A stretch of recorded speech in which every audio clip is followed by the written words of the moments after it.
हमने muscle gain series में अभी तक ये सीखा है कि अगर हमें अपनी मसल्स को ग्रो करना है तो सबसे पहले हमें वर्कआउट करना होगा, वेट्स लिफ्ट करने होंगे, मसल्स को ब्रेक करना होगा और अगर हम उसके बाद अच्छा न्यूट्रिशन लेते हैं तो हमारी मसल्स वापस से रिपेयर होंगी और ग्रो होंगी। पर इस सब के बाद कुछ बड़े ही इंपॉर्टेंट सवाल उठते हैं। नंबर 1, हमें वेट लिफ्ट करना है तो हमें कितना वेट लिफ्ट करना चाहिए। नंबर 2, उस वेट के ऊपर हमें कितने रेप्स लगाने चाहिए, हमें हाई रेप ट्रेनिंग करनी चाहिए या हमें लो रेप ट्रेनिंग करनी चाहिए। एंड नंबर 3, हमें सेट्स के बीच में कितना रेस्ट लेना चाहिए। और आज इस वीडियो में इन सारे सवालों का जवाब हम साइंस के नजरिए से देखने वाले हैं। सो मेक श्योर आप वीडियो लास्ट तक जरूर देखें एंड ऑल्सो मेक श्योर कि आप वीडियो को लाइक जरूर करें ताकि ये वीडियो ज्यादा से ज्यादा लोगों तक पहुंच सके और ज्यादा से ज्यादा लोगों की हेल्प हो सके। ओके, तो सबसे पहले तो मैं एक बहुत ही बड़े मिथ को एड्रेस करना चाहता हूं। जब आप वर्कआउट करना शुरू करोगे, जिम जाना शुरू करोगे तो आपको बहुत ज्ञानी लोग मिलेंगे और वो आपको काफी सारी चीजें सजेस्ट करेंगे, जिसमें से एक चीज होगी कि अगर आपको मसल बिल्ड करना है तो हैवी वेट पर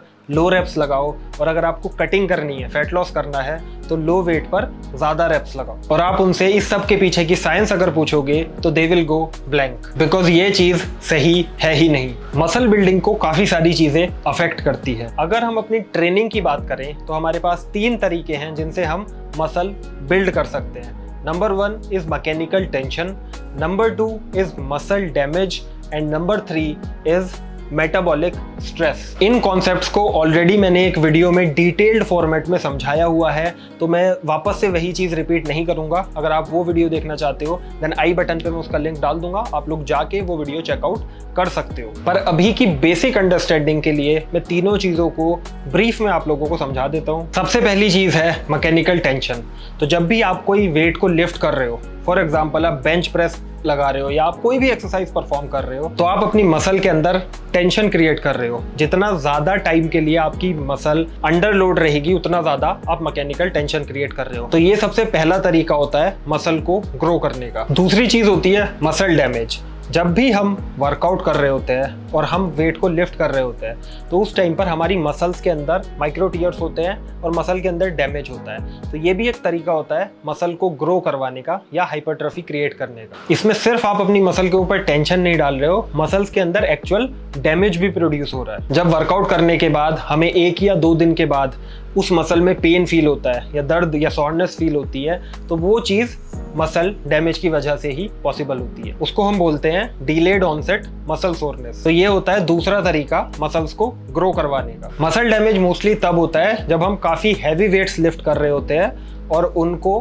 कंट्रोल्ड मैनर में लिफ्ट करते हैं। फॉर एग्जाम्पल आप किसी वेट के ऊपर कॉन्सेंट्रिक मोशन परफॉर्म नहीं कर पा रहे हो बट आप उसके नेगेटिव रेप्स लगा रहे हो तो ऐसे केस में आप देखोगे कि आपका मसल डैमेज जो है वो काफ़ी ज़्यादा होगा।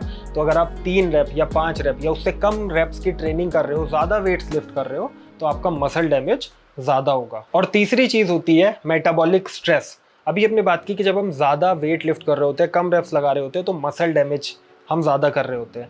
वहीं दूसरे हाथ पर अगर हम लाइट वेट्स उठा रहे हैं और उसको ज़्यादा नंबर ऑफ रेपिटेशंस के लिए परफॉर्म कर रहे हैं तो उस चीज़ को हम लोग बोलते हैं मेटाबॉलिक स्ट्रेस। आप लोगों ने देखा होगा जब आप लाइट वेट्स पर ज़्यादा से ज़्यादा रेप्स लगाने की कोशिश करते हो तो आपकी मसल्स के अंदर एक बर्निंग सेंसेशन होती है जिसको हम नॉर्मल लैंग्वेज में पंप भी बोल देते हैं कि पंप बहुत अच्छा आया। वो जो बर्निंग सेंसेशन होती है उसी चीज़ को जब हम अचीव करते हैं तो उसी को हम बोलते हैं मेटाबॉलिक स्ट्रेस। अब यहाँ पर समझने वाली बात यह है कि चाहे मैकेनिकल टेंशन हो, चाहे मसल डैमेज हो, चाहे मेटाबॉलिक स्ट्रेस हो, आप इन तीनों में से कोई भी चीज़ अगर कर रहे हो तो आपकी मसल ग्रो होगी। आप अपनी मसल को ग्रो करने का चांस दे रहे हो, आप इन तीनों में से कोई भी चीज़ कर रहे हो तो। लेकिन आप अपनी मसल को ग्रो होने का बेस्ट चांस तब दोगे जब आप ये तीनों चीज़ों को एक साथ कंबाइन कर पाओगे।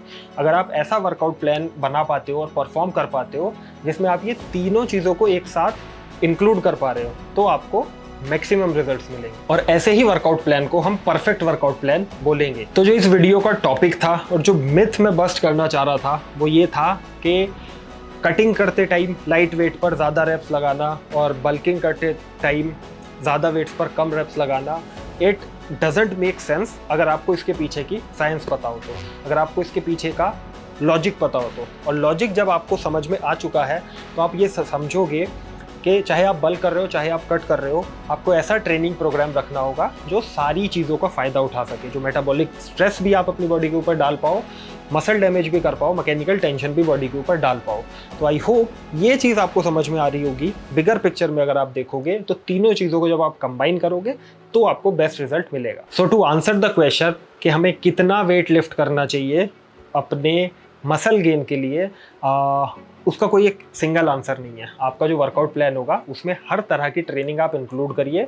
आपकी ट्रेनिंग ऐसी भी होनी चाहिए जिसमें आप अपने 5 रेप मैक्सेस या फिर 3 रेप मैक्सेस को भी ट्रेन कर रहे हैं और साथ में आप मेटाबॉलिक स्ट्रेस भी क्रिएट कर रहे हैं, कभी कभी लाइट वेट पर ज़्यादा रेप्स लगा के भी, ताकि आप दोनों चीज़ों से अपनी मसल को ग्रो कर सके। इसी के साथ दूसरा क्वेश्चन अपने आप आंसर हो जाता है कि हमें कितने रेप्स लगाने चाहिए। तो ऑब्वियसली अगर आप ज़्यादा वेट उठा रहे हो तो आपको कम रेप्स लगाने हैं, अगर आप कम वेट उठा रहे हो तो आपको ज़्यादा रेप्स लगाने हैं। तो दोनों ही चीज़ें इसमें भी इंक्लूड करनी है। उसके बाद जो लास्ट सवाल आता है कि हमें सेट्स के बीच में कितना रेस्ट लेना चाहिए। तो देखो, मसल गेन अगर हमारा गोल है तो हमारा हमेशा यही गोल रहेगा कि हम अपने वर्कआउट की इंटेंसिटी हाई रखें। तो अगर आप लाइट वेट्स पर ट्रेन कर रहे हो, आप ज़्यादा रेपिटेशंस लगा रहे हो, तो आप अपने सेट्स के बीच में ज़्यादा रेस्ट नहीं लोगे तो ज़्यादा फ़ायदा रहेगा। तो आई वुड सजेस्ट कि 60 सेकेंड एक अच्छा टाइम पीरियड होता है अपने सेट्स के बीच में रेस्ट लेने का। अगर आप लाइट वेट्स पर ट्रेन कर रहे हो 60 से 90 सेकेंड के बीच में ही रेस्ट लेना चाहिए।